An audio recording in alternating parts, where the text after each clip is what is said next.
अस्सलाम वालेकुम नाज़रीन, मैं तुम्हारी मेज़बान कायनात मलिक ते अज असां जनाब आए से गाजी घाट ते और इत्थां तुसां ॾेदे पियो सो कि इत्थां सर्दियों का जिवें सीज़न है और इत्थों के जो शहरी हैं या इत्थों के जो मुसाफिर अंदर वेंदे हैं क्योंकि ये जो रोड है ये मुल्तान रोड है और डीजी खान रोड है, ठीक है जी।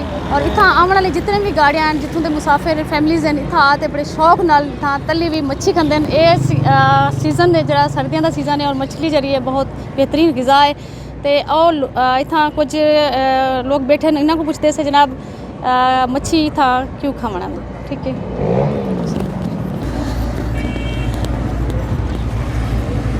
जी। नाज़रीन जिवें तुसां ॾेदे पियो से इत्थां नौजवान साडे नाल मौजूद बैठे हैं और इत्थां जनाब मच्छी खांदे पे और इन्हों को पुछते से कित्थों हैं ते और किहदे शौक नाल मच्छी खांदे पे जनाब। देव जी ना क्या है तुहाडा? जमील। जमील तुसां कित्थों आए हो? डीजी खानों। डीजी खान तो अच्छा मच्छी खां मतलब हर साल खावण दो? नहीं कदी कदी आने थे। कदी कदी क्यों? बस दिल कहता सी। अच्छा हाँ जी ठीक है जी। तुम्हारा नाम क्या है? मेरा नुमान है। नुमान तुसा मच्छी खावण आए हो? कैसी लगती है? बहुत अच्छी है, बस शौक ले खा रहे हैं, काम से फारिग होते हैं फिर खाते हैं। अच्छा सर्दी में सर्दी वास्ते क्या तुम्हें लगता है जिवें सर्दी का सीजन है और सर्दी के हवाले नाल तुसा मच्छी खां मतलब खांदे क्या करूं मतलब मज़ा आना पाए सर्दी का मौसम है खावन बहुत चंगा लगता है जी। जी नाज़रीन जिवें तुसा डिठे हुए कि जनाब इत्थे नौजवान जरा ना मच्छी खांदे बैठे और इवें नाल ये भी बैठे ना इन्हां को पुछदे से जी तुसा कित्थों आए हो भाईओ? तुसा कित्थों आए हो? अच्छा पोलडाट तो तो आए हो जी। अच्छा इतना देखते पियो कि हर पासे ना मच्छी का सीजन चलता पे और मच्छी ही खाती वेंदी पई क्या गल है मतलब हुण मौसम है ना सर्दियां नहीं वास्ते। अच्छा सर्दी का मौसम नहीं जी जी। अच्छा यानी कि घर की निस्बत जरी इतना मच्छी बढ़ती है क्या फर्क होता है? घर की तो नहीं मिल सकती।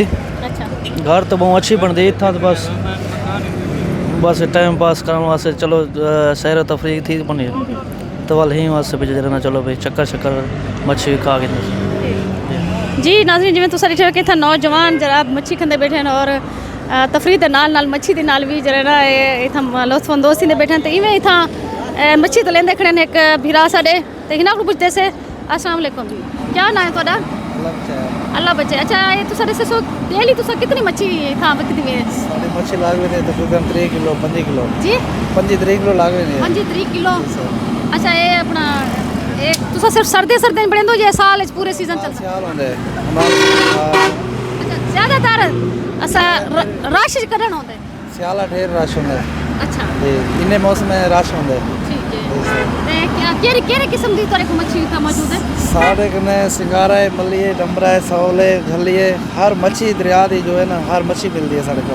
अच्छा ਇਹ ਤਾਜ਼ਾ ਮੱਛੀ ਹੁੰਦੀ ਜਾਂ ਫਾਰਮ ਦੀ ਮੱਛੀ ਨਹੀਂ ਫਾਰਮ ਵੀ ਹੁੰਦੇ ਦਰਿਆ ਵੀ ਹੁੰਦੇ ਦਰਿਆ ਕੰਮ ਹੁੰਦੇ ਫਾਰਮ ਢੇਰ ਹੁੰਦੇ अच्छा मतलब किवें मुतमैन करें तुसा गाहक को कि जनाब तुसा ता दरिया दी मच्छी समझते ना विचेंदे खड़े हो दो ਉਹਦਾ ਸਿਲਸਿਲਾ ਜਿਹੜਾ ਹਾਦਸਾ ਚਲ ਗਾਲ ਆ ਵਨੇ ਦੱਸ ਦਿੰਦੇ ਫਾਰਮ ਦੀ ਹੈ ਕੂੜ ਮਾਰਨ ਵਾਸਤੇ ਆਖੜੇ ਨੇ ਇਹ ਵੀ ਦਰਿਆ ਦੀ ਉਹ ਵੀ ਦਰਿਆ ਦੀ ਇਹ ਲੋਕ ਨਹੀਂ ਮੰਨਦੇ ਵੀ ਪੈਸੇ ਕਿਵੇਂ ਡੋਬ ਇਤਨੇ ਅਸਾਂ ਵੀ ਰੋਜ਼ੀ ਕਰਨ ਵਾਸਤੇ ਕੂੜ ਥੋੜਾ ਮਰੇ ਨੇ ਆ ठीक है ਹਾਦਸਾ ਚਲ ਗਾਲ ਆ ਵਨੇ ਆਖੜੇ ਨੇ ਮੱਛੀ ਦਰਿਆ ਦੀ ਇਹ ਫਾਰਮ ਦੀ ਹੈ अच्छा ये दसे सो कि इथा हर मच्छी दी अपनी कीमत है या ही की कीमत है सारा हुंदे ਇਹ ਹਰ ਮੱਛੀ ਦੀ ਆਪਣੀ ਕੀਮਤ ਹੈ ਸੌਲ ਸਿੰਗਾਰੇ ਦੀ ਆਪਣੀ ਹੈ ਡੰਬਰੇ ਦੀ ਆਪਣੀ ਹੈ ਮੱਲੀ ਸਿੰਗਾਰੇ ਦੀ ਆਪਣੀ ਹੈ ਹਰ ਮੱਛੀ ਦੀ ਆਪਣੀ ਆਪਣੀ ਕੀਮਤ ਹੈ तुसा डेली मतलब कितनी मच्छी तुसा मतलब कि कितने बजे को कितने बजे तक किथा लेंदो और कितनी मच्छी तुसा को सेल थी वेंदी है 8 ਵਜੇ ਕਿੰਨੇ ਅਸਾਂ ਲੈਂਦੇ ਸੀ 8 ਵਜੇ ਬੰਦ ਕਰ ਦਿੰਦੇ ਸੀ ਰਾਤ ਦਾ अच्छा ਜੀ ਤੇ ਇਥਾਂ ਦੇ ਮਤਲਬ ਮੁਸਾਫਿਰ ਕਿਹੜੇ ਕਿਸਮ ਦੇ ਮੁਸਾਫਿਰ ਤੁਹਾਡੇ ਕੋਲ ਅੰਦਰ ਮੱਛੀ ਖਾਵਣ ਦੂਰ ਦੂਰ ਤੋਂ ਲੋਕ ਆਉਂਦੇ ਨੇ ਬਲੋਚਿਸਤਾਨ ਵਿੱਚੋਂ ਅਫਗਾਨਿਸਤਾਨ ਵਿੱਚੋਂ